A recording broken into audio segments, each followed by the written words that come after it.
Lila is quite a controversial character, as she does some questionable things. However, there's something that would elevate her controversy to a colossal level. There's a strong rumor suggesting that Lila and Manon are the same character, except Lila is from the future and came back to the past to get revenge on Marionette Ladybug. This theory might sound pretty ridiculous, but there are plenty of pieces of evidence backing it up and making it quite believable. We've gathered all these proofs and condensed them into 3 significant clues, which we're going to share with you today. Let me know in the comments who you think this character is. Your response could be featured in an upcoming video.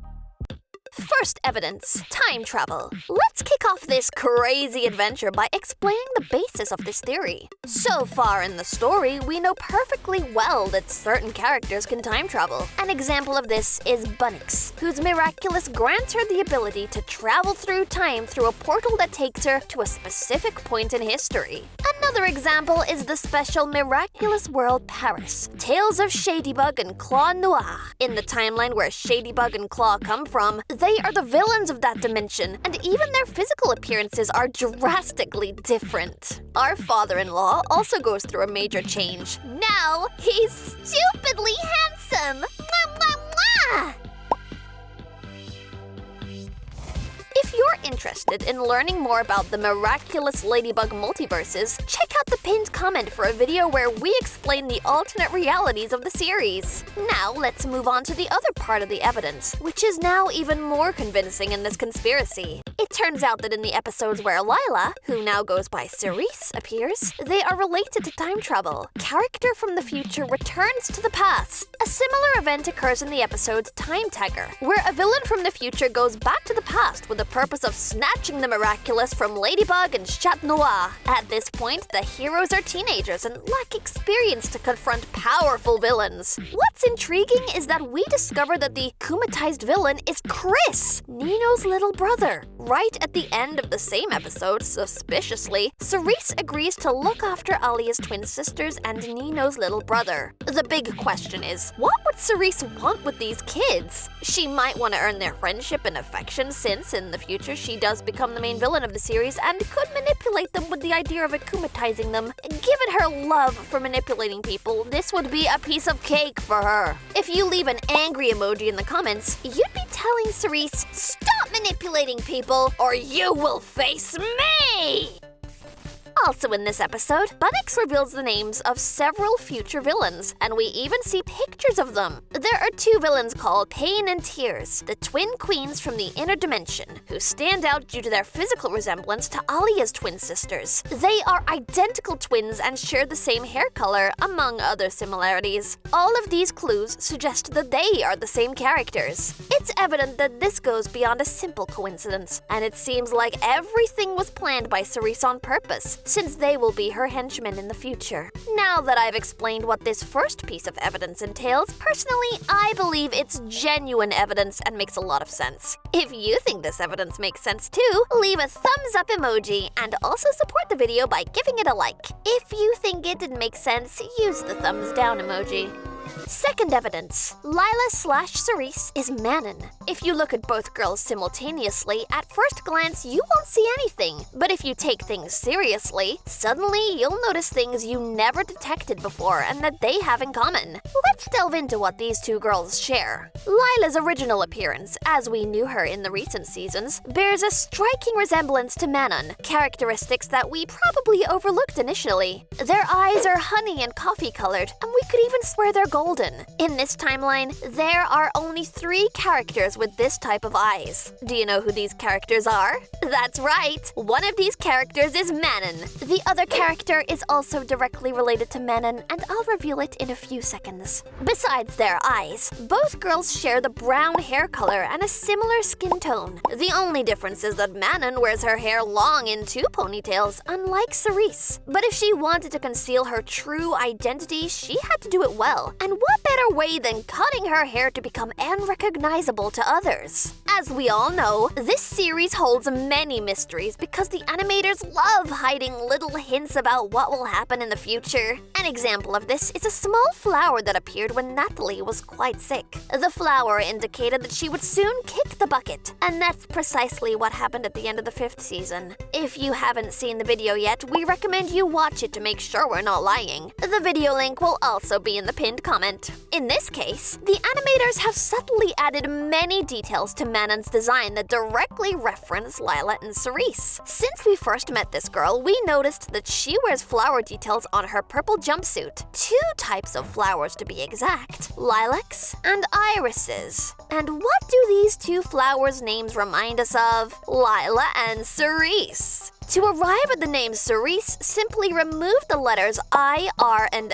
S from the word irises and add "Cer." There you have the girl's name, CERISE. Likewise, the word lilac is one of the names for the color purple, which is the same color as Manon's jumpsuit. This leads us to believe that CERISE adopted the name Lila because purple is her favorite color. Finally, CERISE's appearance in the recent episode reminds us of a female character we've seen a lot in the series, Manon's mother, Nadia Chamak. This woman is the 3rd character who shares the same eye color as CERISE and Manon. Her hair is somewhat short and of a similar color, although not identical, and her clothing style is very similar, all in purple, just like Manon's. If CERISE dresses similarly to this lady, she might possibly be her real mother from who she learned to dress almost the same. Even in the sketches on a chalkboard, we can notice a picture of Nadia as part of the map. If this woman wasn't her mother, what connection could she have with Ladybug and Chat Noir to be included? It wouldn't make sense for this wicked girl to link her to her plans if she wasn't her true mom. Besides, we don't really know which of these female characters she calls mom is the real mother, as each of them are different and don't really play the role of a mother, which makes us think that none of them are her real mom. It seems like this theory has all the signs that the creators want to give us a little hint about who CERISE really is. And if we go by how theories work in this series, which the animators discreetly feed as possible, that this theory becomes canon. Leave a thumbs up emoji in the comments if you still believe that this evidence makes sense. Leave a thumbs down emoji if you don't think it adds up.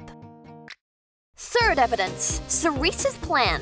CERISE harbors an irrational hatred towards Mary. However, keeping this theory in mind, have you ever thought about why she holds so much resentment towards Marinette? When we examine the scenes where Mary is Manon's babysitter, we can find one of the possible reasons. The babysitter's actions could be viewed questionably depending on the person observing those scenes. Manon liked to play with Mary and the superhero dolls, but the babysitter never let her win, arguing that villains should never beat superheroes. She didn't even allow her to play with Chat or Ladybug's dolls. The controversial part here is that for some people, it's okay for the babysitter, in addition to taking care of the child, to also provide some education. Other people prefer the babysitter to only play with the child and take care of them, leaving education in the hands of the parents. Everyone has their own opinion, and it's respected. However, Marinette went a bit too far by never letting Manon win and leaving her when she had to transform into Ladybug, leaving her in Alia's care. Have you ever thought about how a child would feel when they're not allowed to play their way and are abandoned by their babysitter who should be looking after them? I'm sure she must feel bad when her babysitter behaves that way. A babysitter is considered the child's second mother and shouldn't misbehave. And she didn't just do it once, but many times. Surely this led to a kind of resentment towards Marinette and Ladybug, who was her favorite superhero at the time. That's why CERISE is interested in taking Ladybug and Noir's Miraculous, traveling through time to, in a way, defeat Ladybug and Chat Noir now that they are teenage superheroes with little experience. This would give her a significant advantage over them, and the surprising thing is that she's achieving it. However, in the future, her plans may not have gone as she wished. I'll reveal an additional fact for those who stayed with us until the end of the video. As we already know, CERISE is a liar and a manipulator. She shares this last flaw with Manon. This girl manipulates Mary as she pleases. Look at these scenes as evidence. Pay attention. Can I have Ladybug? You heard what your mom said. She won't know if I hide it. Sorry, but I had to sew her up. Really, please? Oh, please. Please, not the baby doll eyes! Okay, Okay, you can borrow Lady Wi-Fi. Wow, she sure had you wrapped around her little finger. What? No, she didn't. You know, Cheeky, I can't say no to those baby doll eyes. As you may have noticed, Manon easily manipulates the story's protagonist. And when she's akumatized in The Puppeteer, she displays the same skill but more developed. This could be an animator's nod to this theory, as they knew it would be known sooner or later. As for CERISE's situation, we don't even need to remind you of how she is. She manipulated everyone, including Gabriella Rest and Chloe. The evidence in this video points to Lila/CERISE being Manon from the future. However, you have the final say in deciding whether to believe it or not as another crazy theory in the Miraculous world. Whatever your decision, I invite you to share your opinion in the comments, as it is very important.